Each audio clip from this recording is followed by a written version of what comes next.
வணக்கம் வியூவர்ஸ். இந்த வீடியோ மூலமா சந்திக்கிறதுல மிக்க மகிழ்ச்சி. தமிழன் டெக் சேனலுக்கு சப்போர்ட் பண்ணுற எல்லாருக்கும் மிக்க நன்றி.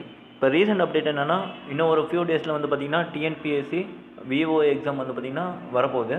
இப்போ கம்மிங் 11 வந்து பார்த்திங்கன்னா அது இப்போ எல்லாம் எழுத போகிறோம். இப்போ வந்து பார்த்திங்கன்னா எல்லாருமே வந்து பார்த்திங்கன்னா இந்த எக்ஸாமுக்காக ப்ரிப்பேர் பண்ணிகிட்டு இருக்கிறாங்க.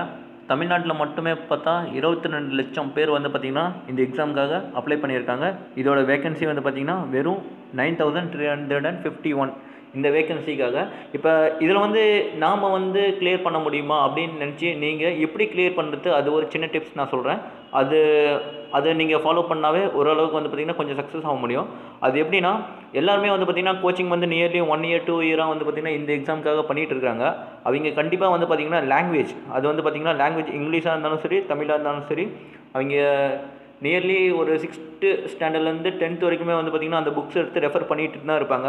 அவங்க வந்து பார்த்திங்கன்னா ஷோராக சொல்ல முடியும், 100 கொஸ்டின்ஸில் வந்து பார்த்திங்கன்னா 80 கொஸ்டின்ஸ்லாம் அவங்க கண்டிப்பாக 80 கிளியர் பண்ண முடியும், இல்லாட்டி 79 ஈஸியாக கிளியர் பண்ண முடியும். ஆனால் எல்லாருக்குமே வந்து பார்த்திங்கன்னா ஃபோக்கஸ் வந்து பார்த்திங்கன்னா நீங்கள் அதில் மட்டும்தான் வைக்கிறீங்க.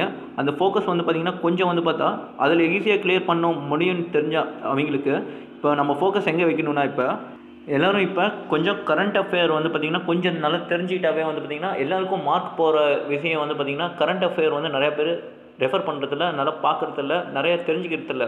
இப்போ நம்ம கரண்ட் அஃபேர் வந்து நம்ம எப்படி தெரிஞ்சுக்கணும்னு நீங்கள் நினச்சிங்கன்னா, ப்ரீவியஸ் ஒரு ஃபியூ மந்த்ஸ்க்கு ஒரு 5 to 6 மந்த்ஸ்க்கோட நியூஸ் பேப்பர் எடுத்து நீங்கள் படிக்கலாம்.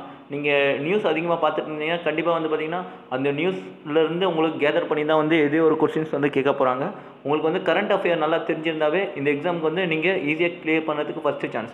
அதுக்கு அடுத்தது வந்து பார்த்திங்கன்னா ஆப்டிடியூடில் நீங்கள் கொஞ்சம் மார்க் எடுக்க ட்ரை பண்ணுங்கள். ஏன்னா ஆப்டிடியூடில் வந்து பார்த்திங்கன்னா 20 கொஸ்டின் இருக்குது. உங்களுக்கு 20 மார்க் வரணும்னு நினச்சிங்கன்னா ஆப்டிடியூட் கொஞ்சம் கிளியர் பண்ணணும். ஸோ இப்போ வந்து பார்த்திங்கன்னா நீங்கள் aptitude, current affair, general knowledge மட்டும் கொஞ்சம் நீங்கள் ஸ்ட்ராங்காக இருந்தீங்கன்னா கண்டிப்பாக வந்து கிளியர் பண்ணதுக்கு ரொம்ப ஈஸியாக இருக்கும். அது இல்லாமல் வந்து பார்த்திங்கன்னா இப்போ இந்த எக்ஸாம் பொறுத்த வரைக்கும் வந்து பார்த்திங்கன்னா 300 மார்க்ஸ்க்கு வந்து பார்த்திங்கன்னா இது எக்ஸாம் நம்ம எழுத போகிறோம். மொத்தம் 200 கொஸ்டின்ஸ் கேட்பாங்க. 200 கொஸ்டினில் வந்து பார்த்திங்கன்னா முக்கியமாக தெரிஞ்சிக்க வேண்டியது என்னென்னா, இந்த எக்ஸாமில் வந்து பார்த்திங்கன்னா நெகட்டிவ் மார்க் எதுவுமே இல்லை. நீங்கள் தைரியமாக வந்து பார்த்திங்கன்னா உங்களுக்கு தெரிஞ்ச ஆன்சர் வந்து நீங்கள் எழுதிட்டு நீங்கள் OMR சீட்டில் வந்து டிக் பண்ண முடியும். நீங்கள் நெகட்டிவ் மார்க் இல்லைனாலும் கொஞ்சம் ஃப்ரீயாக இருக்கும். நீங்கள் இந்த ஃபோக்கஸில் மட்டும் நீங்கள் கொஞ்சம் படிச்சிங்கன்னா ஈஸியாக கிளியர் பண்ண முடியும் உங்களால். Aptitude, general knowledge, current affair, இது மட்டும் நீங்கள் கொஞ்சம் ஸ்ட்ராங்காக இருந்தீங்கன்னா அது போதும் இந்த எக்ஸாம் கிளியர் பண்ண. இந்த வீடியோ உங்களுக்கு யூஸ்ஃபுல்லாக இருக்குதுன்னு நீங்கள் நினச்சிருந்தீங்கன்னா இந்த சேனல் வந்து நீங்கள் மறக்காமல் சப்ஸ்கிரைப் பண்ணுங்கள், லைக் பண்ணுங்கள். மேலும் உங்களுக்கு வந்து இந்த எக்ஸாம் பற்றி வேறு என்னாச்சும் டீட்டெயில் உங்களுக்கு தெரியும்னு நீங்கள் நினச்சிங்கன்னா கமெண்ட் பண்ணுங்கள். கண்டிப்பாக உங்களோட டவுட்டை நாங்கள் கிளாரிஃபை பண்ணுறோம். மிக்க நன்றி. மீண்டும் அடுத்த வீடியோ சந்திப்போம்.